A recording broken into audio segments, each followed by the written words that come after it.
mondiale du livre et du droit d'auteur, nous avons voulu savoir quel rapport entretient le maire de Repentigny avec la lecture, les livres. Nicolas Dufour, bonjour. Bonjour. Si j'ai bien compris, quand vous étiez enfant, la lecture était encouragée chez vous. Est-ce qu'elle était encouragée ou permise? Ah, je vous dirais c'est même quasiment une obligation. OK. Oui, depuis que je suis tout petit, mes parents m'ont toujours initié à la lecture. Avant de dormir, ma mère nous lisait régulièrement du Victor Hugo, du Sir Conan Doyle avec Sherlock Holmes. Donc, elle m'a initié rapidement à la littérature, à la lecture, et ça a toujours été fortement encouragé à la maison parce mes parents, pour eux, c'était la meilleure façon de découvrir le monde, de découvrir l'autre, de s'approprier intellectuellement la vie qui nous entoure. Donc, ça a toujours été très important à la maison, la lecture.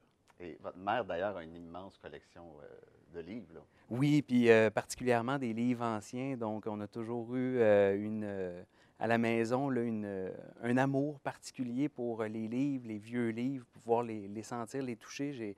On a des livres qui datent du 19e, du 20e siècle. Donc, on s'est rapidement approprié la lecture à la maison. Et ma mère avait une collection, on avait des murs complets de livres. Donc, j'avais un choix de littérature assez varié à la bibliothèque de la maison. Et on comprend que c'était déjà des livres un peu au-dessus du livre pour enfants, là. C'était entre guillemets, et sans vouloir, je m'excuse pour les auteurs jeunesse, mais vous comprenez ce que je veux dire. Quand vous dites Sherlock Holmes et compagnie, on n'est pas dans de la littérature pour enfants. Non, non, non. Ben, j'ai lu bien sûr les courtes échelles et Oui. puis ça m'a aidé dans ma capacité de lire. Mais effectivement, ma mère nous encourageait fortement, moi j'ai deux frères plus vieux, nous encourageait fortement à lire des livres d'adultes, si je peux m'exprimer ainsi. Donc déjà très jeune, autant on le disait du Victor Hugo que du Émile Nelligan, que du Baudelaire. C'était des fois aride pour un jeune, mais ça m'a permis d'avoir aujourd'hui un vocabulaire qui m'a suivi tout au long de ma vie, de par justement cet apprentissage très jeune. Donc, c'est pas qu'on avait rien contre les livres Oui. jeunesse, mais c'était vraiment la philosophie de ma mère de nous mettre rapidement dans la littératie de haut niveau. Au-delà des parents qui sont vraiment pour la littérature, vous avez des frères qui sont pas mal plus vieux que vous, donc vous vous retrouvez à lire aussi ce qu'ils lisent. Ah, ben c'est sûr, moi, mes deux frères, là, dont Cédric, là, on est celui qui était le plus proche en termes d'âge. Ben c'est sûr qu'en finissant ses livres au cégep ou à l'université, il y a à peu près une dizaine d'années de plus que moi, me référait rapidement ses livres. Plus jeune, mon frère lisait beaucoup sur l'histoire de la Deuxième Guerre mondiale, l'histoire de l'Europe. Donc, dès qu'il finissait un livre, ben, automatiquement, il finissait sur mon bureau à la maison. Et il y a des trucs qui se sont retrouvés dans vos mains, qu'habituellement on est plus vieux que ça quand on les lit. 1984, il y a un autre aussi qui semble vous tenir à cœur, Fahrenheit. 451, Oui. effectivement, ça a été les deux livres, je vous dirais, qui ont été les plus fondamentaux là, dans mon cheminement de littératie. Ça a été de découvrir ces deux livres-là qui m'ont fait voir le monde d'une toute autre façon. C'est sûr que quand on a 12, 13 ans, qu'on commence à lire et qu'on tombe dans 1984 et dans Fahrenheit 451, c'est aride, c'est complexe comme lecture, mais ça m'a rapidement ouvert les yeux sur plusieurs choses. Notamment avec Fahrenheit 451, bien, c'est ce que ma mère me transmettait, l'importance des livres, l'importance de garder nos livres, l'importance de lire, puis de transmettre cette connaissance-là aux autres. Donc, ça a été très formateur là, dans mon parcours. Pour ceux qui ne savent pas, Fahrenheit 451, c'est quand même des livres qui sont brûlés parce qu'ils présentent potentiellement un danger. Donc vous êtes déjà même en contact avec la réflexion sur l'importance des livres à travers des ouvrages comme ça. Euh, Vous aimez offrir des livres depuis, je dirais toujours, à 10 ans, hein, vous offrez à votre père, qui travaille avec le PQ, pour le PQ Oui, en ce exact, moment, directeur Parti québécois. général du Parti québécois à Vous l'époque. lui offrez une biographie de Jean Charest. Et pourquoi pas? Et pourquoi? Bien, la raison était simple. Bien, vous l'avez bien évoqué, là, mais dans la famille, on s'est toujours donné, que ce soit à Noël, aux anniversaires ou aux fêtes, on s'est toujours donné des livres en cadeau. Ça a toujours été notre source principale de cadeaux à la maison, c'était la lecture. Et en 97-98, Jean Charest sort sa biographie, puis il se préparait là, pour être candidat premier ministre à l'élection de 98 à Québec. Et mon père organisait la campagne de M. Bouchard, donc était l'organisateur en chef là, de Lucien Bouchard à l'époque.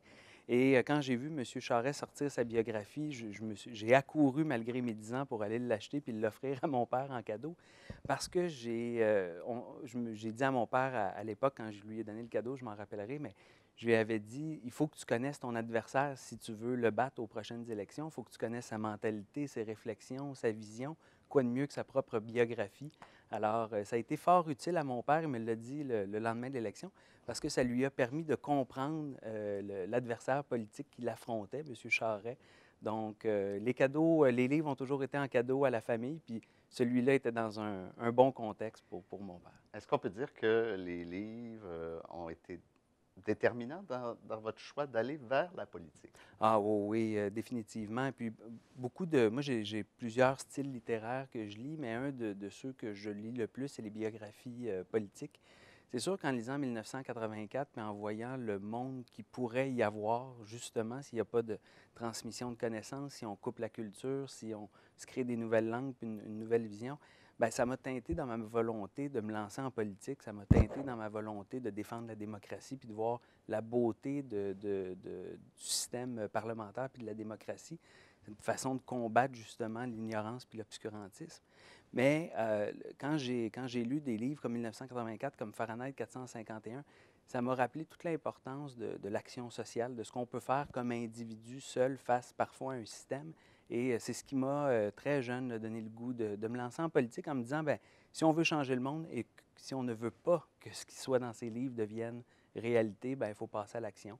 Dans mon cas, ça a été par la politique. Parce que même si 1984, on a beau dire que c'est de la science-fiction, comme souvent, dans la meilleure science-fiction, on n'est pas loin de ce que pourrait être le réel. Malheureusement, on voit des fois des traces, puis on le voit là, ces temps-ci avec justement tout le nouveau monde, avec les réseaux sociaux, la façon qu'ont certains politiciens parfois de déformer la réalité, de créer un monde alternatif et que des gens y croient. Bien, c'est inquiétant. Et c'est ce que raconte 1984, c'est cette dérive-là, justement, à un moment donné, poussée à l'extrême de la propagande, de l'information, de la désinformation, si je pourrais m'exprimer. C'est un sujet dont on parle énormément depuis quelques années, les fake news, les faits alternatifs et compagnie. Donc, malheureusement, des fois, la science-fiction n'est pas si loin que ça de la réalité. L'école comme institution, pour le meilleur et parfois le pire, nous met en contact avec des livres, par exemple au secondaire. Vous avez des souvenirs c'est sûr que ça reste une opinion personnelle, mais de ce qui a été pour vous un bon choix ou un mauvais choix ou un mauvais choix de l'école à cette époque-là, à l'adolescence? Bien, puis je veux pas dédire ce que mes enseignants ont fait ou les choix, puis des fois, il y en a qui sont imposés par le ministère, donc c'est très personnel ce que je vais dire, mais moi, j'ai eu autant un exemple d'un bon que d'un Oui. mauvais livre. Pour le moins bon livre, c'était le Survenant, qui nous était enseigné de façon obligatoire au secondaire. Pas que le livre est mauvais ou qu'il n'y a pas de choses intéressantes là-dedans pour connaître le Québec, puis bon, savoir ce qu'était la réalité d'une certaine époque.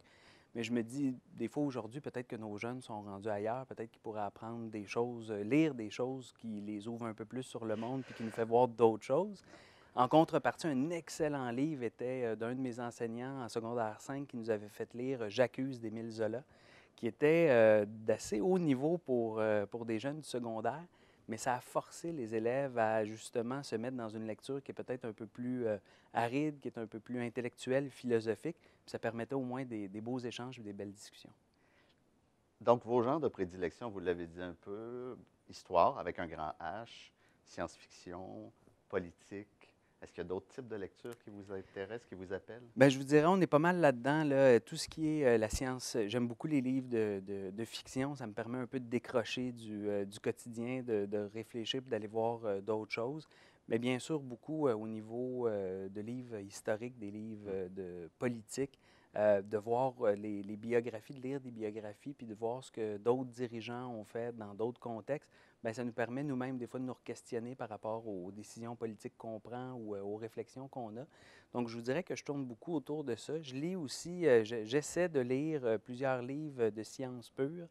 C'est un domaine où je suis moins bon, donc des livres de Stephen Hawking ou quoi que ce soit. je lis ça, je comprends pas toujours ce que je lis, mais au moins ça me captive de voir des domaines que je connais moins, d'apprendre sur des domaines que je connais moins. Donc, je vous dirais que ça tourne pas mal autour de ça là, par rapport au style littéraire. Nicolas Dufour, c'était tellement agréable là, que je pense que ce n'est pas la dernière fois qu'on se revoit. Je vous remercie beaucoup d'avoir été avec nous. Bien, merci beaucoup, ça a été un plaisir. Bonne journée.